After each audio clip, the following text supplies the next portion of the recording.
Zvia, Yoni, Kimi, and generations of the Peres family, President Rivlin, Prime Minister Netanyahu, members of the Israeli government and the Knesset,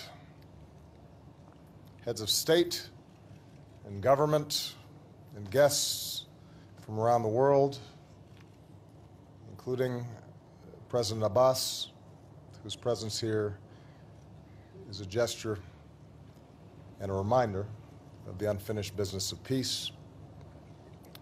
To the people of Israel, I could not be more honored to be in Jerusalem to say farewell to my friend Shimon Peres, who showed us that justice and hope are at the heart of the Zionist idea. A free life in a homeland regained.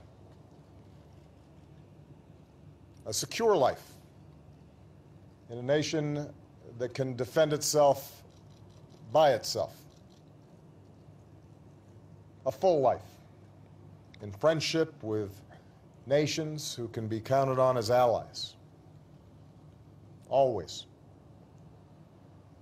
A bountiful life, driven by the simple pleasures of family and by big dreams.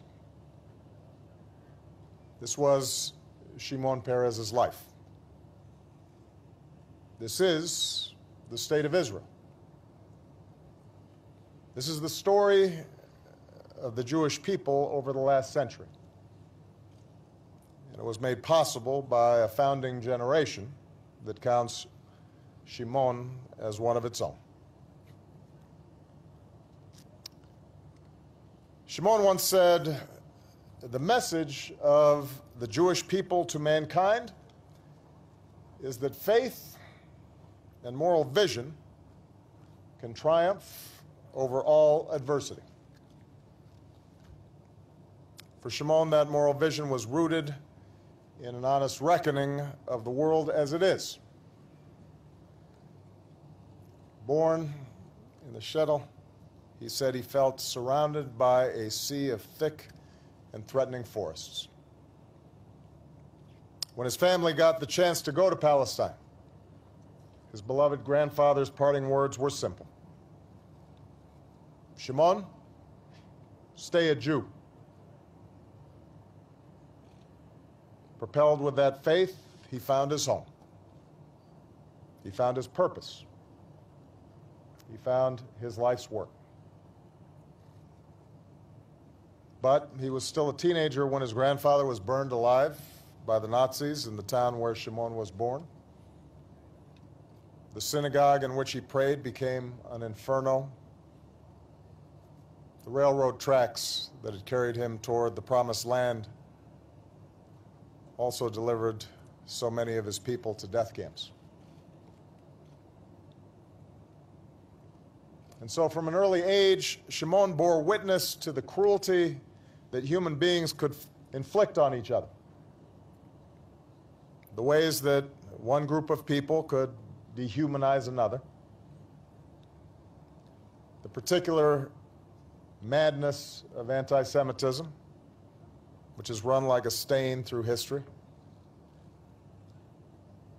That understanding of man's ever-present sinfulness would steel him against hardship and make him vigilant against threats to Jewry around the world. But that understanding would never harden his heart. It would never extinguish his faith. Instead, it broadened his moral imagination and gave him the capacity to see all people as deserving of dignity and respect. It helped him see not just the world as it is, but the world as it should be.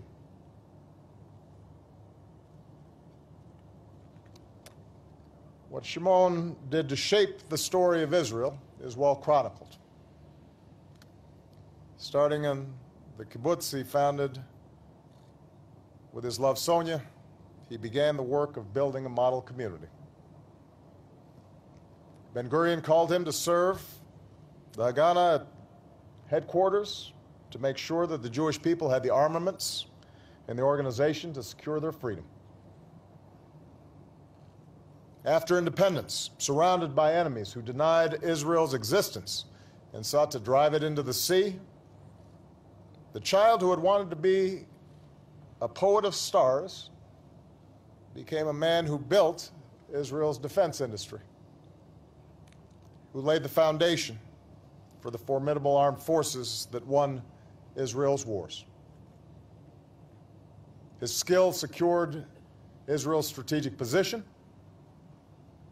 His boldness sent Israeli commandos to Entebbe and rescued Jews from Ethiopia. His statesmanship built an unbreakable bond with the United States of America and so many other countries. His contributions didn't end there. Shimon also showed what people can do when they harness reason and science to a common cause. He understood that a country without many natural resources could more than make up for it with the talents of its people. He made hard choices to roll back inflation and climb out from a terrible economic crisis. He championed the promise of science and technology to make the desert bloom and turn this tiny country into a central hub of the digital age, making life better not just for people here, but for people around the world. Indeed, Shimon's contribution to this nation is so fundamental, so pervasive, that perhaps sometimes they can be overlooked.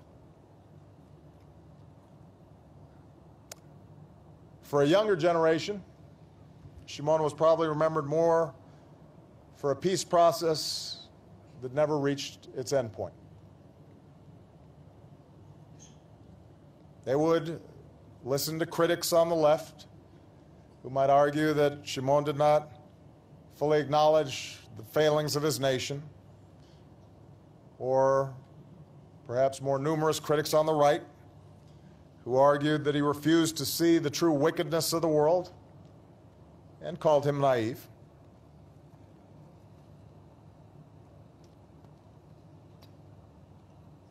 But whatever he shared with his family or his closest friends, to the world, he brushed off the critics.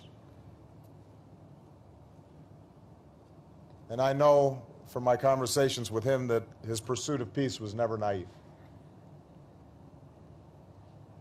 Every Yom HaShana, he read the names of the family that he lost.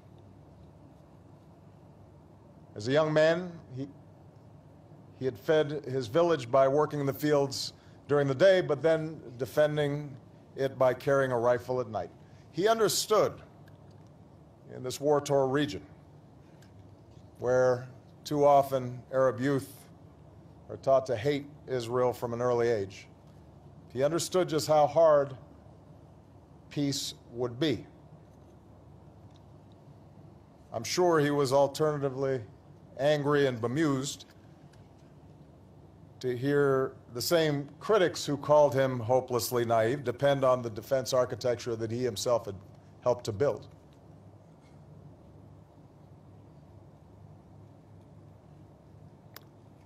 I don't believe he was naive, but he understood from hard-earned experience that true security comes through making peace with your neighbors. We won them all, he said of Israel's wars. But we did not win the greatest victory that we aspired to: release from the need to win victories.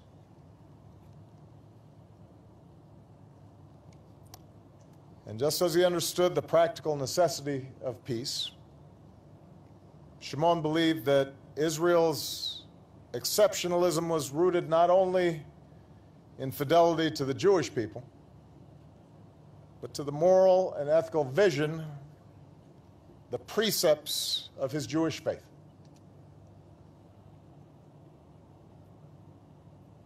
The Jewish people weren't born to rule another people, he would say. From the very first day, we are against slaves and masters. Out of the hardships of the diaspora, he found room in his heart for others who suffered. He came to hate prejudice with the passion of one who knows how it feels to be its target. Even in the face of terrorist attacks, even after repeated disappointments at the negotiation table, he insisted that as human beings, Palestinians must be seen as equal in dignity to Jews and must therefore be equal in self-determination.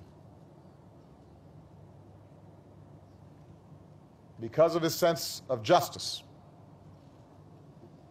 his analysis of Israel's security, his understanding of Israel's meaning, he believed that the Zionist idea would be best protected when Palestinians, too, had a state of their own.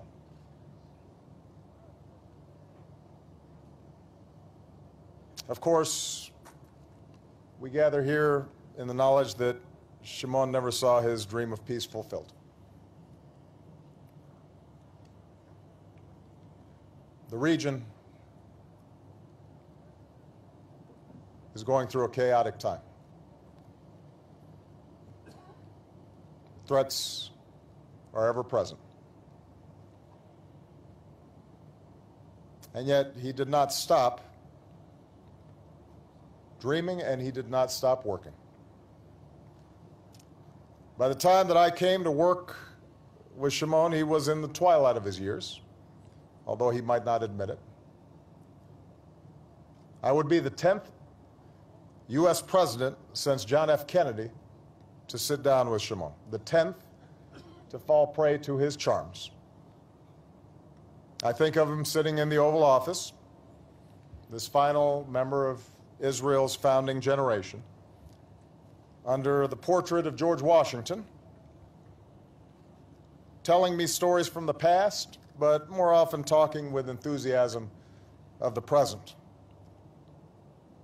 His most recent lecture, his next project,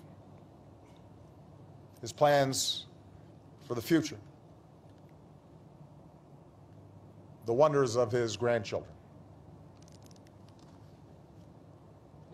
In many ways, he reminded me of some other giants of the 20th century that I've had the honor to meet. Men like Nelson Mandela, women like Her Majesty Queen Elizabeth, leaders who've seen so much, whose lives span such momentous epics that they find no need to posture or traffic in what's popular in the moment. People who speak with depth and knowledge, not in sound bites. They find no interest in polls or fads. And like these leaders, Shimon could be true to his convictions even if they cut against the grain of current opinion. He knew better than the cynic that if you look out over the arc of history, human beings should be filled not with fear, but with hope. I'm sure that's why he was so excited about technology, because for him it symbolized the march of human progress. And it's why he loved so much to talk about young people, because he saw young people unburdened by the prejudices of the past. It's why he believed in miracles, because in Israel, he saw a miracle come true. As Americans and Israelis, we often talk about the unbreakable bonds between our nations. And yes, these bonds encompass common interests, vital cooperation that makes both our nations more secure. But today, we are reminded that the bonds which matter most run deeper. Anchored in a Judeo-Christian tradition, we believe in the irreducible value of every human being. Our nations were built on that idea. They were built in large part by stubborn idealists and striving immigrants, including those who had fled war and fled oppression. Both our nations have flaws that we have not always fixed, corners of our history which date back to our founding that we do not always squarely address. But because our founders planted not just flags in the eternal soil, but also planted the seeds of democracy, we have the ability to always pursue a better world.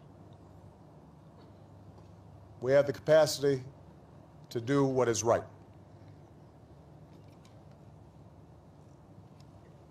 As an American, as a Christian, a person partly of African descent, born in Hawaii, a place that could not be further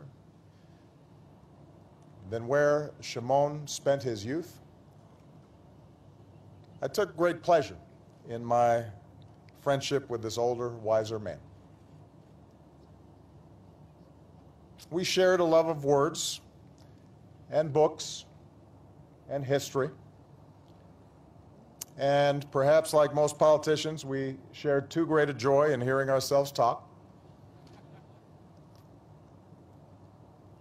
But beyond that, I think our friendship was rooted in the fact that I could somehow see myself in his story, and maybe he could see himself in mine. Because for all of our differences, both of us had lived such unlikely lives. It was so surprising to see the two of us where we had started,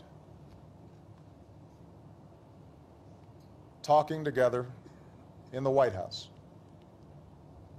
meeting here in Israel.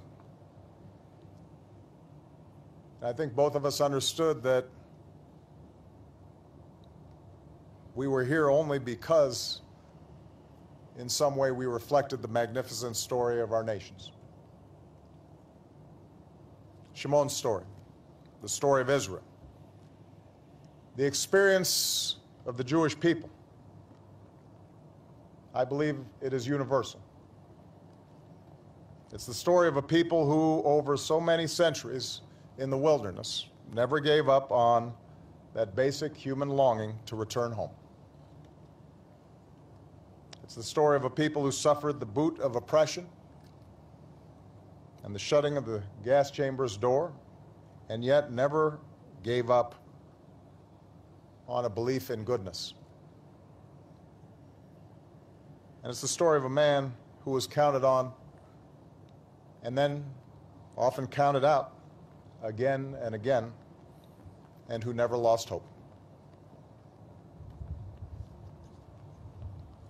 Shimon Peres reminds us that the state of Israel, like the United States of America, was not built by cynics. We exist because people before us refused to be constrained by the past or the difficulties of the present. And Shimon Peres was never cynical. It is that faith that optimism, that belief, even when all the evidence is to the contrary, that tomorrow can be better, that makes us not just honor Shimon Peres, but love him. The last of the founding generation is now gone. Shimon accomplished enough things in his life for 1,000 men. But he understood that it is better to live to the very end of his time on earth with a longing not for the past, but for the dreams that have not yet come true. An Israel that is secure in a just and lasting peace with its neighbors. And so now this work is in the hand of Israel's next generation. In the hands of Israel's next generation and its friends. Like Joshua, we feel the weight of responsibility that Shimon seemed to wear so lightly. But we draw strength from his example and the fact that he believed in us, even when we doubted ourselves.